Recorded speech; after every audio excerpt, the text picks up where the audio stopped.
Hello friends, Namaste. Welcome to my channel Sunil Bhai Tech. Subscribe my channel. আজি মই লৈছোঁ kidney stone. Kidney ষ্টোনৰ বিষয়ে মই আপোনালোকক আজি জনাম। কিডনী ষ্টোনৰ পৰা ৰক্ষা পাবলৈ হ'লে আপুনি কি কৰিব লাগিব? আহক আজি আমি এই বিষয়ে বহলভাৱে আলোচনা কৰোঁ। আজিকালি প্ৰায়ে দেখা গৈছে যে কিডনীত ষ্টোন হোৱা সাধাৰণতে শৰীৰত পানীৰ পৰিমাণ কমি গ'লে কিডনীত ষ্টোন হোৱাৰ সম্ভাৱনা থাকে। কাৰণ পানী হৈছে প্ৰাণীৰ প্ৰাণ। কিডনী আমাৰ শৰীৰত পানীক যেনেকৈ আমি ফিল্টাৰ কৰোঁ, ঠিক তেনেকৈ কিডনীয়ে পানীখিনিক ফিল্টাৰ কৰি বেয়া দূষিত পানী পেচাবৰ যোগেদি বাহিৰলৈ উলিয়াই দিয়ে। গতিকে কিডনী ভালে ৰাখিবলৈ হ'লে দৈনন্দিন পৰ্যাপ্ত পৰিমাণে পানী খাব লাগে। কিডনীত ষ্টোন হোৱা বেছিভাগ মানুহে অপাৰেশ্যন কৰিবলৈ আগবাঢ়ি যায়, কিন্তু অপাৰেশ্যন কৰাৰ পিছতো কিডনীত ষ্টোন হোৱা দেখা যায়। গতিকে অপাৰেশ্যন নকৰাকৈ কিডনীত ষ্টোন পেচাবৰ যোগেদি বাহিৰলৈ উলিয়াই আনিব পাৰি। মই জানো যে কিডনীত ষ্টোন হ'লে পেটৰ বিষ, কঁকালৰ বিষ আৰু কেতিয়াবা পেচাবৰ নলীতো বিষ হয়, আৰু এই বিষ বহুত বেছি পৰিমাণে হয় আৰু তেতিয়া কিছুমানে বিষৰ টেবলেট খায়। কিন্তু বিষৰ টেবলেট খালে কিছু সময়ৰ বাবেহে আৰাম পোৱা যায় আৰু পিছত আকৌ বিষ হ'বলৈ আৰম্ভ কৰে, নহয় জানো? গতিকে আহক কিডনী ষ্টোনৰ পৰা ৰক্ষা পাবলৈ হ'লে কেইটামান ঔষধৰ বিষয়ে জানি থওঁ। প্ৰথমটো হৈছে, যেতিয়াই কিডনী ষ্টোন হয় তেতিয়া আপোনালোকে ডক্টৰৰ পৰামৰ্শ লৈ নিৰি KFT চিৰাপ চুগাৰ ফ্ৰী, আৰু এই চিৰাপটো আপোনালোকে খালে ষ্টোনটো লাহে লাহে গুৰি কৰি পেচাবৰ যোগেদি বাহিৰলৈ উলিয়াই অনাত সহায় কৰে। আৰু এই চিৰাপ যদি আপোনালোকে কিনিব বিচাৰে তেন্তে এই ভিডিঅ'টোৰ তলত ডিছক্ৰিপশ্যনত চিৰাপৰ লিংকটো দিয়া আছে, তাতে ক্লিক কৰিলে চিৰাপটো অৰ্ডাৰ কৰিব পাৰিব। দ্বিতীয়টো হৈছে, কিডনী ষ্টোন হ'লে তিয়ঁহ খাব লাগে। তিয়ঁহ লোহাকো গলাই দিব পৰা ক্ষমতা আছে, গতিকে তিয়ঁহ প্ৰতিদিনে এটা খাব লাগে।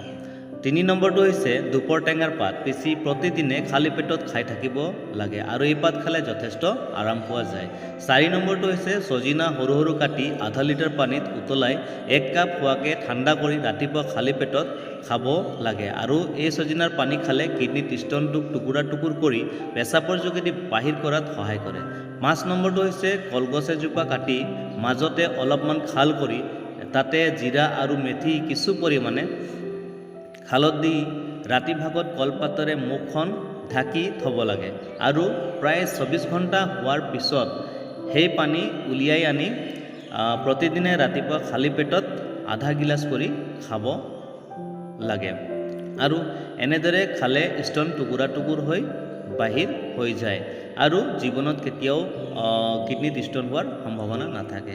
বেছিভাগ কেৰেলাৰ মানুহে এই ঔষধ ব্যৱহাৰ কৰে, আৰু সেইকাৰণে এই কেৰেলাৰ মানুহৰ কিডনীত ষ্টোন নহয়। গতিকে আজি মই আপোনালোকক কিডনী ষ্টোনৰ পৰা ৰক্ষা পাবলৈ হ'লে কি কৰিব লাগিব আৰু এই বিষয়ে মই 5টা ঔষধৰ বিষয়ে ক'লোঁ, আৰু গতিকে আপোনালোকে এই 5টা ঔষধ আপোনালোকে ব্যৱহাৰ কৰিলে নিশ্চয় আৰাম পাব আৰু ভাল ফল পাব। আৰু প্ৰথমটো যিটো ঔষধৰ বিষয়ে ক'লোঁ সেইটো হৈছে নিৰি KFT। গতিকে ডক্টৰৰ পৰামৰ্শ লৈ সেই দৰৱটো আপোনালোকে ব্যৱহাৰ কৰিব, আৰু সেই দৰৱটো যদি আপোনালোকে কিনিব বিচাৰে তেতিয়াহ'লে এই ভিডিঅ'টোৰ তলত ডিছক্ৰিপশ্যনত লিংকটো দিয়া আছে, মই আগতে ক'লোঁ, আৰু সেই লিংকটোত গৈ পেলাই আপোনালোকে ক্লিক কৰিলে এই নিৰি KFT চিৰাপটো চুগাৰ ফ্ৰী চিৰাপটো অৰ্ডাৰ কৰিব পাৰিব। আৰু যিবিলাক আপোনালোকে ঔষধ ব্যৱহাৰ কৰিব, গতিকে সময়সীমা অনুযায়ী ব্যৱহাৰ কৰিব আৰু নিশ্চয় ভাল হ'ব, আৰু ইয়াত বিশ্বাস আছে। গতিকে সেইটো কাৰণে মই আপোনালোকক এই ঔষধবিলাকৰ বিষয়ে মই আপোনালোকক জনালোঁ।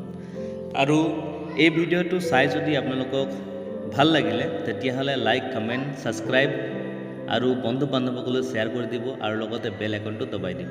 আৰু এই ভিডিঅ'টো চাওঁতে যিখিনি সময় দিলে তাৰ বাবে মই আপোনালোকক আন্তৰিকতাৰে অশেষ ধন্যবাদ দিছোঁ, আৰু এনেকুৱা ভিডিঅ' মই পিছলৈকে লৈ আহিম। গতিকে আপোনালোকে লাইক আৰু ছাবস্ক্ৰাইব আৰু বেল আইকনটো দবাই দিব, আৰু তাৰ বাবে ধন্যবাদ।